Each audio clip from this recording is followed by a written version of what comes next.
आज असम और उत्तर पूर्व के लिए एक ऐतिहासिक क्षण रहेगा जब United liberation front of Assam यानी अल्फा के जो प्रोटॉक फैक्शन है उसके बीच, राज्य सरकार के बीच और केंद्र सरकार के बीच एक पीस डील साइन होने वाला है। ये पीस डील बहुत महत्वपूर्ण है क्योंकि ये ऐसे समय में आ रहा है जब हम देख रहे हैं कि उत्तर पूर्व में जो एक शांति बहाली की प्रोसेस चल रही है। 2014 में जब मोदी सरकार पावर में आई, इसके बाद बहुत सारे पीस इनिशिएटिव लिए गए, पीस डील हुए बहुत सारे जो संदिग्ध उग्रवादी संगठन थे उत्तर पूर्व के उनके साथ।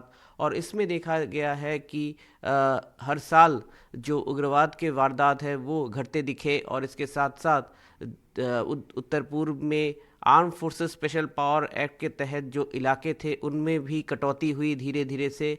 असम में इस साल एक भी जान माल की नुकसान उग्रवाद के रिलेटेड जो वारदात है उनमें नहीं हुई। तो ये एक बहुत बड़ी सफलता है सुरक्षा बल और सरकार के लिए। और इसके साथ साथ असम में अब सिर्फ 4 ज़िलों में arm forces special power act लागू है और आगे आने वाले दिनों में इस पीस डील के बाद शायद इसमें भी कटौती होगी, ऐसा ही जानकार मानते हैं। मगर इससे भी सबसे बड़ी बात है कि ये जो पीस डील होने वाला है इसलिए ऐतिहासिक है क्योंकि पिछले 4 दशकों से भी ज़्यादा समय तक जो अल्फ़ा एक्टिव रही आर्म मूवमेंट में। और इसकी जो नींव रखी गई थी वो 80 के दशक में रखी गई थी और 80 के दशक में असम ने असम आंदोलन देखा और असम आंदोलन के बीच ही धीरे धीरे से अल्फ़ा बढ़ती दिखी। और असम आंदोलन का जो एकॉर्ड हुआ उसके बाद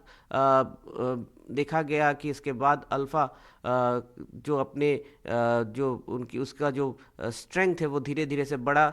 और 90 के दशक में हमने देखा कि जब अल्फ़ा की समस्या बहुत बड़ी होती दिखी तब जो तब के जो सरकार थी प्रफुल्ल कुमार मोहंती की सरकार को बर्खास्त कर दिया गया। असम में राष्ट्रपति शासन लागू किया गया और आर्मी ऑपरेशन चालू किया गया था अल्फ़ा के विरुद्ध। ऑपरेशन बजरंग पहले आया था और इसके बाद ऑपरेशन राइनो।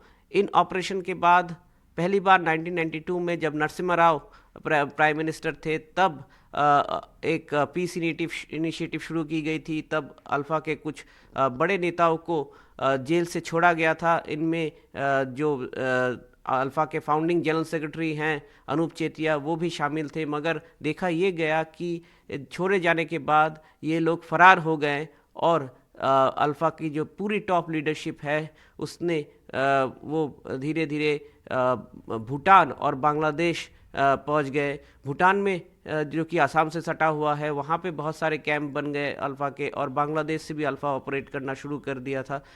इसके बाद जब अल्फ़ा का प्रभाव और बढ़ता रहा, अल्फ़ा एक ऐसी संगठन बन गई कि उत्तर पूर्व एशिया में जो संदिग्ध उग्रवादी संगठन हैं उनमें से सबसे बड़े संगठन के रूप में उभर के आ रही थी अल्फ़ा।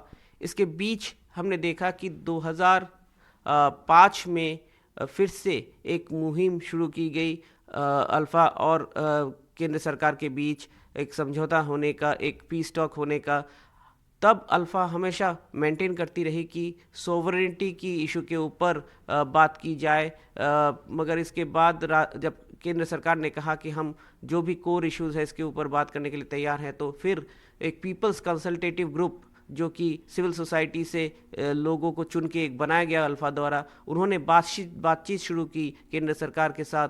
मगर वो बातचीत भी विफल रही। इसके बाद अल्फ़ा का फिर से कुछ बड़े घटनाएं हुए। इसमें से धेमाजी में जो इंडिपेंडेंस डे के दिन एक स्कूल के इंडिपेंडेंस डे के प्रोग्राम में धेमाजी ज़िले में जो ब्लास्ट हुआ उसमें स्कूल के बहुत स्टूडेंट्स मारे गए। इससे पहली बार जो अल्फ़ा का पॉपुलैरिटी था असम के सोसाइटी में वो घटता दिखा।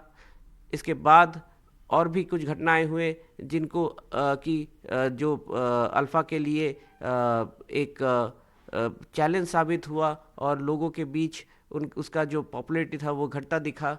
और 2009 में हमने देखा कि अल्फ़ा के कुछ वरिष्ठ नेता चेयरमैन अरविंद राजखोआ और उसके साथ फॉरेन सेक्रेटरी शशधर चौधरी और भी कुछ नेताओं को जो बांग्लादेश बॉर्डर से पकड़ लिया गया। और तभी जो ग्राउंड लेवल पे असम के अल्फा के सबसे बड़े जो पोटेंट फोर्स थी 28 बटालियन, उसने यूनिलैटरल सीज फायर भी डिक्लेयर की। तो इस तरह से फिर से एक माहौल बनता दिखा पीस टॉक्स के लिए। और तभी ऐसा दिख रहा था कि जो अल्फा के बड़े नेता अब जो हिरासत में हैं वो चाहते थे कि पीस टॉक हो, मगर अल्फा के जो आर्म विंग के मुखिया हैं परेश बरुआ, वो पीस टॉक्स के खिलाफ थे, क्योंकि उनका ये मानना था कि सोवरेनिटी का डिमांड जो है अल्फा के, उस पे ही बात होनी पड़ेगी या फिर बात नहीं हो सकती है। और 2011 में जो प्रो टॉक फैक्शन है उन्होंने एक चार्टर ऑफ डिमांड 12 पॉइंट का चार्टर ऑफ डिमांड रखा केंद्र सरकार के सामने पीस टॉक्स को शुरू करने के लिए। और 2012 में अल्फा में एक विभाजन हो गया, दो फैक्शन बन गए, प्रो टॉक फैक्शन जिनकी अगुवाई कर रहे थे अरविंद राजखोआ, और जो एंटी टॉक फैक्शन जिसको कि इंडिपेंडेंट फैक्शन कहा जाता है उसकी अगुवाई कर रहे हैं परेश बरुआ। और अभी भी वो जो आर्म मूवमेंट है उसमें वो फैक्शन शामिल है। मगर सबसे बड़ा पड़ाव रहा 2015 में, जब 18 साल बांग्लादेश के जेल में रहने के बाद अल्फा के जनरल सेक्रेटरी अनूप चेटिया को डिपोर्ट कर दिया बांग्लादेश ने भारत को।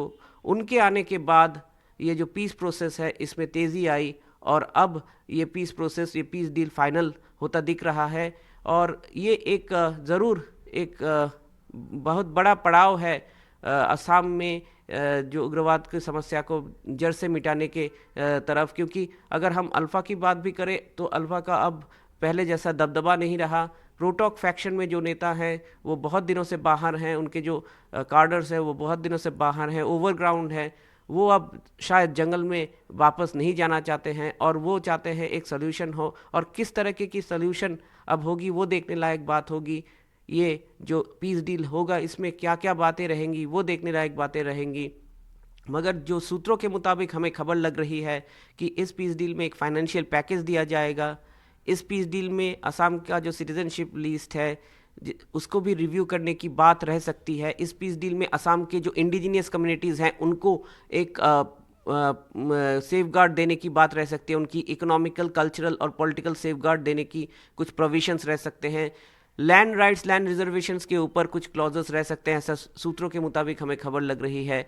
तो मोटे तौर पे एक नया डील आएगा और इसमें कुछ नए प्रोविजंस आएंगे। केंद्र सरकार इसको किस तरह से इम्प्लीमेंट करती है वो भी देखने लायक बात रहेगी, क्योंकि 80 के दशक में जब असम आंदोलन हुआ और उसके बाद जो असम अकॉर्ड हुआ, उस असम अकॉर्ड में जो बातें थी उनमें से कुछ क्लॉज, कुछ बातें अभी भी पूरी तरह से इम्प्लीमेंट नहीं हुए हैं, और इसको लेके ही असम में अभी भी असंतोष है। और इसके बीच लोग ये उम्मीद करेंगे कि जो पीस अकॉर्ड अल्फा के साथ होने वाला है वो एक नई दिशा दिखाएगी असम को, और उग्रवाद की समस्या को जड़ से मिटाने के लिए एक कारगर सिद्ध होगी। और शायद जो एंटी टॉक फैक्शन है अल्फा का, आगे चल के वो भी इस पीस टॉक में हिस्सा, आगे चल के वो भी जो मेन स्ट्रीम में आने की एक रास्ता तैयार करेगी ये पीस टॉक।